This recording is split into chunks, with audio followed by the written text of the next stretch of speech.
ವೀಕ್ಷಕರೇ ನಮಸ್ಕಾರ. ನಾನು ಇವತ್ತು ಸಾಗರದ ಹಿರಿಯ ಪತ್ರಕರ್ತರು, ಸಾಹಿತಿಗಳು, ಬರಹಗಾರರು ಮತ್ತು ಹೋರಾಟಗಾರರು ಆರ್ ಶ್ರೀನಿವಾಸ್, ತಮಗೆಲ್ಲ ಚಿರಪರಿಚಿತರು, ಅವರನ್ನು ಸಂದರ್ಶನ ಮಾಡಲಿಕ್ಕೆ ಬಂದಿದ್ದೀನಿ. ವಿಶೇಷವಾಗಿ ಸಂದರ್ಶನ ಯಾವ ರೀತಿ ಅಂತಂದರೆ ತುಂಬ ಒಂದು ಸಾರ್ವಜನಿಕರಿಗೆ ಅನುಕೂಲ ಆಗ್ತಕ್ಕಂಥ ವಿಷಯ. ಸಾಗರದಲ್ಲಿ ನಾನು ಮೊನ್ನೆ ಸ್ಟೇಟ್ ಬ್ಯಾಂಕ್ ಆಫ್ ಇಂಡಿಯಾ ಬ್ಯಾಂಕಲ್ಲಿ ಹೋದಾಗ ಆರ್ ಶ್ರೀನಿವಾಸ್ ಅವರು ಸಿಕ್ಕಿದ್ರು. ಅಲ್ಲ ಸರ್, ಸಿಕ್ಕಾಗ ಹೀಗೆ ಮಾತಾಡ್ತಾ ಒಂದು ವಿಷಯದ ಬಗ್ಗೆ ಅವರು ಹೇಳಿದರು. ಇದು ಜನಕ್ಕೆ ಅನುಕೂಲ ಆಗ್ತಕ್ಕಂಥ ವಿಷಯ. ಏನು, ಸಾಗರಕ್ಕೆ ಗೂಡ್ಸ್ ರೈಲು ಯಾಕೆ ಬರ್ತಾ ಇಲ್ಲ? ತುಂಬ ವರ್ಷಗಳ ಹಿಂದೆ, ಕಳೆದ ಎಷ್ಟು ವರ್ಷದ ಹಿಂದೆ ಇತ್ತು ಸರ್? ಆರಂಭದಿಂದ ಇತ್ತು. ಇತ್ತೀಚಿನ ದಿನಗಳಲ್ಲಿ ಸಾಗರಕ್ಕೆ ಗೂಡ್ಸ್ ರೈಲಿಗಾಗಿ ರೈಲು ಬಂತು. ಅದು ಪ್ರಾಜೆಕ್ಟ್ ಲಿಂಗನಮಕ್ಕಿ ಪ್ರಾಜೆಕ್ಟಲ್ಲೇ ಇದೆಯಲ್ಲ, ಅದಕ್ಕಾಗಿ ತಾಳಗುಪ್ಪದವರಿಗೆ ಬಂತದು. ಇಲ್ಲ ತಾಳಗುಪ್ಪದವರಿಗೆ ಬರ್ತಿರ್ಲಿಲ್ಲ, ಗೂಡ್ಸಿಗಾಗೆ ಬಂತು. ಗೂಡ್ಸ್ ರೈಲು ಈ ಭಾಗದ ಸಾರ್ವಜನಿಕರಿಗೆ ಏನು ಪ್ರಯೋಜನ ಇದೆ ಅದು ಬರೋದ್ರಿಂದ? ಇದೆಲ್ಲದರ ಬಗ್ಗೆ ನಾನು ಅವರಲ್ಲಿ ವಿಶೇಷವಾಗಿ ಈ ಸಂದರ್ಶನ ಪ್ರಾರಂಭ ಮಾಡ್ತೀನಿ. ಧನ್ಯವಾದ ಸರ್. ನಮಸ್ತೆ. ಸಾಗರದ ರೈಲಿಗೆ ಸಂಬಂಧಪಟ್ಟಂಥ ವಿಷಯಕ್ಕಾಗಿ ಈ ಸಂದರ್ಶನ ನಡೀತಾ ಇದೆ. ನನಗೆ ನೆನಪಿರುವಂತೆ ಸಾಗರಕ್ಕೆ ರೈಲು ಬಂದಿದ್ದೇ ಸರಂಜಾಮುಗಳ ಸಾಗಾಟಕ್ಕಾಗಿ, ಪ್ರಾಜೆಕ್ಟ್ ರಿಪೋರ್ಟ್ ಅಂದರೆ ಪ್ರಾಜೆಕ್ಟಿಗಾಗಿ, ಅಂದರೆ ಲಿಂಗನಮಕ್ಕಿ ಅಲ್ಲೆಲ್ಲ ಪ್ರಾಜೆಕ್ಟ್ ಕಾಮಗಾರಿ ನಡೀತಿದ್ದಕ್ಕೆ ಅಲ್ಲಿಗೆ ರೈಲಿನ ಮೂಲಕ ಸಾಮಗ್ರಿಗಳೆಲ್ಲ ಬರ್ತಿದ್ವು ತಾಳಗುಪ್ಪದವರೆಗೆ. ಹಾಗಾಗಿ ತಾಳಗುಪ್ಪದವರೆಗೆ ಅದು ಎಕ್ಸ್ಟೆಂಡ್ ಆಯಿತು. ಅನಂತರ ಜನಕ್ಕಾಗಿಯೂ ರೈಲು ಬರೋಕ್ಕೆ ಹಿಡಿತು.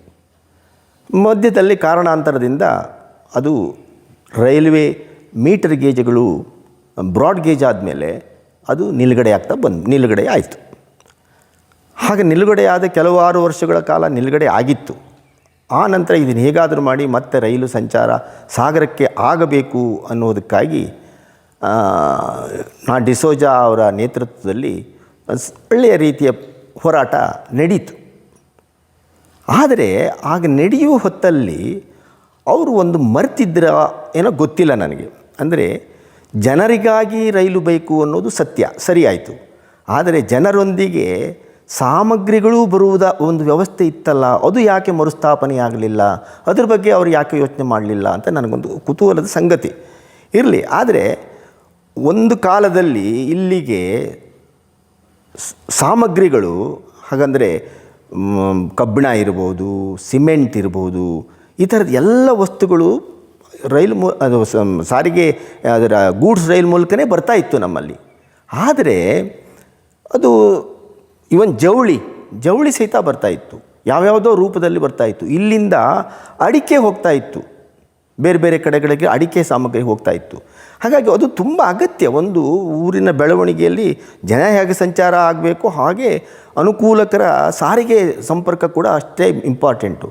ಅದು ನಿಂತು ಹೋದಂಗೆ ಆಯಿತು ಅಂತ ಅನ್ನಿಸ್ತು. ಇವತ್ತು ನಮ್ಮ ಸಾಗರಕ್ಕೆ ಒಂದು ಸಿಮೆಂಟು ಲಾರಿಯ ಮೂಲಕ ಬಂದರೆ ಅದರ ವೆಚ್ಚ ಜಾಸ್ತಿ ಆಗುತ್ತೆ. ಒಂದು ಚೀಲದ ಮೇಲೆ ಹೆಚ್ಚು ದುಡ್ಡು ಕೂಡ ಹಾಗೆ ಆಗಿಬಿಡುತ್ತೆ. ಆದರೆ ರೈಲಲ್ಲಿ ಬಂದರೆ ಅದರ ವೆಚ್ಚ ಕಡಿಮೆ, ಸಾರಿಗೆ ವೆಚ್ಚ ಇದೆಯಲ್ಲ ಅದು ಕಡಿಮೆ ಆಗುತ್ತೆ. ಅದರಿಂದ ಎಷ್ಟು ಜನಕ್ಕೆ ಅನುಕೂಲ ಆಗುತ್ತೆ ಮನೆ ಕಟ್ಟೋರಿಗೆ ಅಂತ ಯಾರೂ ಯೋಚನೆ ಮಾಡ್ತಾ ಇಲ್ಲಲ್ಲ ಅಂತ ನನಗನ್ನಿಸುತ್ತೆ. ಕಬ್ಬಿಣ ಕೂಡ ಹಾಗೆ. ಹೀಗೆ ಇಂಥ ಎಷ್ಟೋ ಸಾಮಗ್ರಿಗಳು ರೈಲಿಂದ ಬಂದರೆ ಅದು ಚೀಪರ್. ಯಾವ ಲೆಕ್ಕದಲ್ಲೂ ರಸ್ತೆಯ ಮೂಲಕ ಬರುವ ಇದಕ್ಕಿಂತ ರೈಲಲ್ಲಿ ಬಂದರೆ ಸಾಮಗ್ರಿ ತುಂಬ ಚೀಪಾಗಿ ನಮಗೆ ದೊರಕುತ್ತೆ. ಹಾಗಾಗಿ ನಮಗೆ ಅತ್ಯಂತ ಅಗತ್ಯವಾಗಿದೆ ಇದು ಸಾರಿಗೆ. ಈ ರೈಲಿನ ಒಂದು ಗೂಡ್ಸ್ ರೈಲು ತುಂಬ ಅಗತ್ಯವಾಗಿರುವಂಥ ವಿಷಯ. ಆದರೆ ಅದು ಜನ ಬಂದರು, ಜನ ಸಂಚಾರ ಆಯಿತು, ಎಲ್ಲ ಓಕೆ. ಇದು ಮರೆತುಬಿಟ್ರಾ?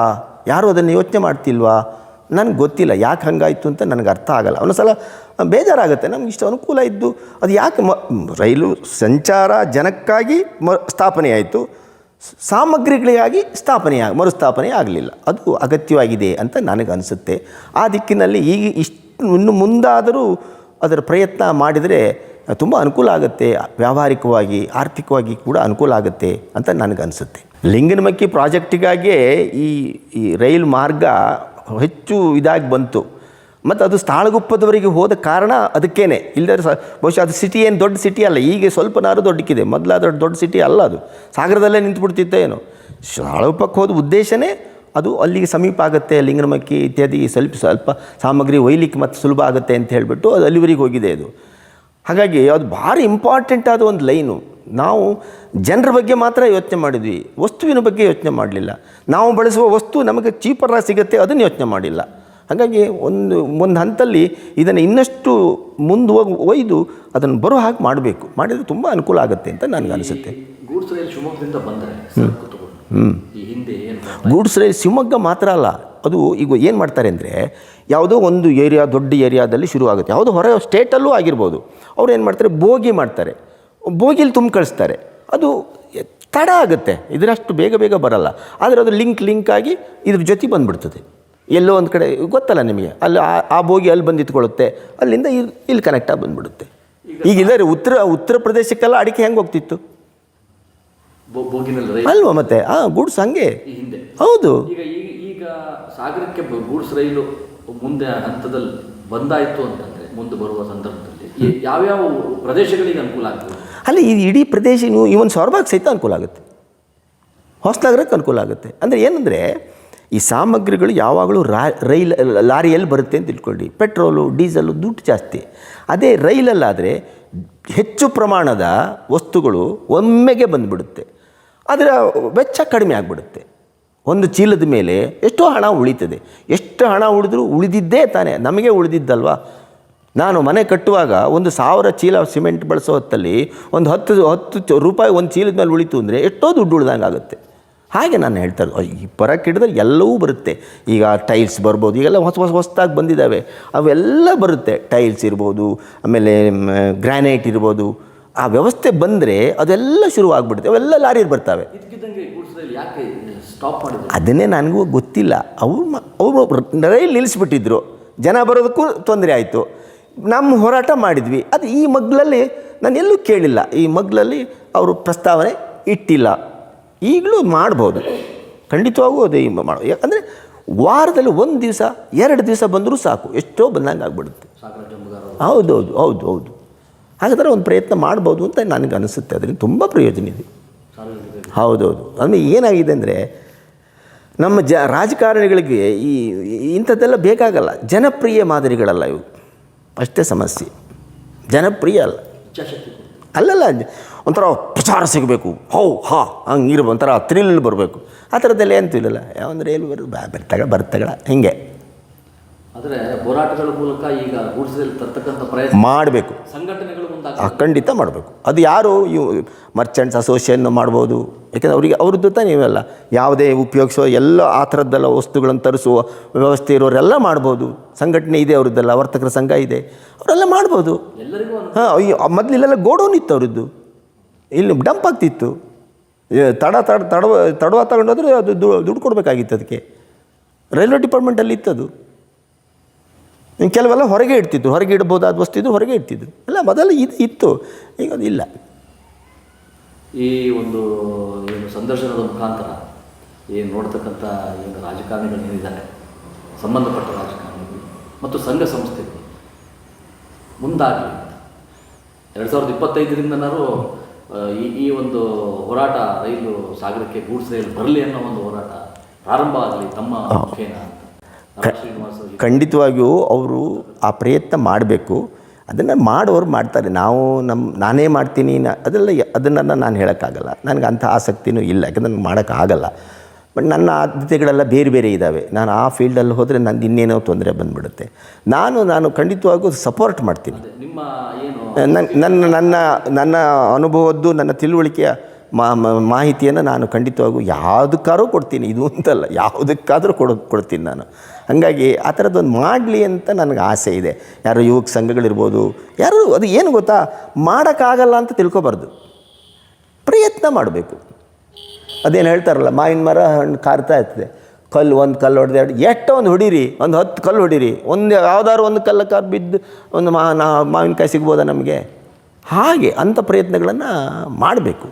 ನಮ್ಮಲ್ಲಿ ಇದು ಏನಾಗಿದೆ, ಒಂಥರ ಜನಪ್ರಿಯ ಮಾದರಿ ಅಲ್ಲ ಇವೆಲ್ಲ. ಜನಕ್ಕಾಗಿ ಕೆಲಸ ಮಾಡೋದು ಅಷ್ಟೊಂದು ಪ್ರಚಾರ ಸಿಗಲ್ಲ, ಅಥವಾ ಅಂಥದ್ದೇನಾದ್ರು ವಸ್ತು ಇದ್ದರೆ ಮಾತ್ರ ಪ್ರಚಾರ ಸಿಗುತ್ತೆ.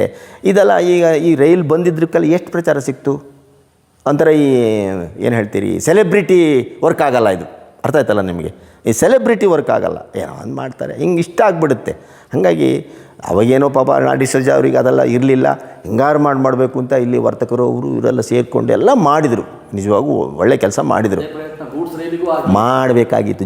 ಜೊತೆಗೆ ಮಾಡಿಬಿಟ್ಟಿದ್ರೆ ಕೆಲಸ ಹಗುರ ಆಗ್ಬಿಡೋದು. ಅದು ಯಾಕೆ ಮಾಡಿಲ್ಲ ಅಂತ ನನಗೆ ಗೊತ್ತಿಲ್ಲ, ನಿಜವಾಗೂ ನನಗೆ ಗೊತ್ತಿಲ್ಲ.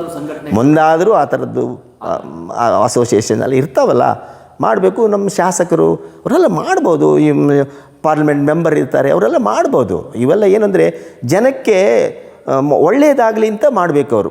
ನನಗೇನೋ ಹೆಸರು ಬಂದುಬಿಡುತ್ತೆ ಅದಲ್ಲ ಪ್ರಶ್ನೆ. ಒಳ್ಳೆಯದು ಜನಕ್ಕೆ ಅನುಕೂಲ ಆಗಬೇಕು, ಸಾರ್ವಜನಿಕರಿಗೆ ಅನುಕೂಲ ಆಗಬೇಕು, ಅದನ್ನು ಮಾಡಬೇಕು ನಾವು. ಆಮೇಲೆ ಒಂದು ಕಷ್ಟ ಅಲ್ಲ ಅವರಿಗೆ. ಒಂದೊಂದು ಲೆಟ್ರ್ ಕೊಟ್ಟರು ಆಗುತ್ತೆ. ಒಂದು ಈ ಪಾರ್ಲಿಮೆಂಟ್ ಮೆಂಬರ್ ಒಬ್ಬರು ಒಂದು ಲೆಟ್ರ್ ಕೊಟ್ಟು ಅದನ್ನು ಪ್ರೋಸೆಸ್ ಮಾಡಿ ಮಾಡಿದ್ರೆ ಇಷ್ಟೆಲ್ಲ ಹೋರಾಟ ಮಾಡೋ ಅಗತ್ಯನೂ ಬೀಳಲಿಕ್ಕಿಲ್ಲ. ಯಾಕೆಂದರೆ ಅವರು ಒಂದು ರೈಲ್ ವ್ಯವಸ್ಥೆ ಮಾಡಬೇಕಿದ್ರೆ ಟೈಮಿಂಗ್ಸು ಎಲ್ಲ ನೋಡಿಕೊಂಡು ಮಾಡ್ತಾರೆ ಅವರು. ಇಂಥದ್ದೊಂದು ಅಗತ್ಯ ಇದೆ ನಮಗೆ, ನೀವು ಮಾಡಿಕೊಡಿ ಅಂತ ಕೇಳಿದರೆ ಮಾಡ್ತಾರೆ ಅವರು. ಅದನ್ನು ಹೋಗಿ ಅವರಿಗೆ ಅಟ್ಲೀಸ್ಟ್ ಮೆಂಬರ್ಸಿಗಾರು ಹೋಗಿ ಹೇಳುವಂಥ ಪ್ರಯತ್ನನ ಬೇರೆಯವ್ರು ಮಾಡಬೇಕು. ಮಾಡ್ತಾರೆ ಅವರು. ಈ ಮಾಡಿದ್ರೇನು ಅಲ್ಲ ಹೇಳಲಿಕ್ಕಿಲ್ಲ, ಅದೆಲ್ಲ ಯಾಕಲ್ಲ ಹೇಳ್ತಾರೆ. ನಿಮ್ಮ ಏನು ಆರ್ ಶ್ರೀನಿವಾಸ್ ಅವರು ಪತ್ರಕರ್ತರು ನಿಮ್ಮ ಒಂದು ಮಾತು ಪ್ರೇರಣೆ ಆಗಿದೆ. ಹೌದು, ಮಾಧ್ಯಮದವರು ಇದನ್ನು ಪ್ರಯತ್ನ ಮಾಡಿ ಹೇಳ್ಕೋಬೇಕು. ಮಾಧ್ಯಮದವರು ತೊಗೊಂಡು ರಿಫ್ಲೆಕ್ಟ್ ಮಾಡಿದರೆ ಅದು ಒಂದು ಸ್ವಲ್ಪ ಮಾಡುವ ಪ್ರಯತ್ನದ ಏನು ಮಾಡ್ತಾರಲ್ಲ ಅವ್ರಿಗೆ ಸಹಾಯ ಆಗುತ್ತೆ.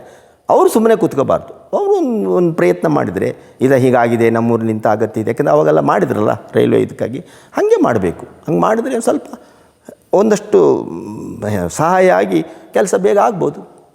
ಈಗ ರಾಜಕಾರಣಿಗಳು ಮಾಡಲ್ಲ ಅಂತೇನಿರಲ್ಲ. ನಾವು ಹೋಗೋರಿಗೆ ಒಂದು ಸ್ವಲ್ಪ ಎಲ್ಲವನ್ನೂ ತಲೆ ಒಳಗೆ ತರೋಕ್ಕಾಗೋದಿಲ್ಲ. ನಾವು ಹೋಗಿ ಅವ್ರಿಗೆ ಗಮನಕ್ಕೆ ಕೊಟ್ಟರೆ ಹೌದಲ್ಲ ಇಂಥದ್ದೊಂದು ಕೆಲಸ ಮಾಡಬೇಕಲ್ಲ ಅಂತ ಅವರಿಗೂ ಅನಿಸುತ್ತೆ. ಅವರು ಒಂದು ಲೆಟ್ರ್ ಬರೀಲಿಕ್ಕಿನ್ನೇನು ಕಷ್ಟ, ಬರೀತಾರೆ ಅವರು. ರೈಲ್ವೆ ಡಿಪಾರ್ಟ್ಮೆಂಟಿಗೆ ಬರೀಲಿಕ್ಕೇನು ಒಂದು ಪಾರ್ಲಿಮೆಂಟ್ ಮೆಂಬರಿಗೆ ಅಸಾಧ್ಯವಾದ ವಿಷಯ ಅಲ್ಲ. ಒಂದು ಫಾಲೋಅಪ್ ಮಾಡ್ಬೋದು, ಅದು ಅವರೇ ಮಾಡಬೇಕು, ನಾವು ಸೆಕ್ರೆಟರಿ ಮಾಡಿದ್ರು ಸಾಕಾಗುತ್ತೆ. ಹಾಗೆ ಅದಕ್ಕೆ ನಮ್ಮ ಸಾರ್ವಜನಿಕರು ಒಂದು ಒತ್ತಾಸೆ ಕೊಟ್ಟರೆ ಕೆಲಸ ಆಗುತ್ತೆ.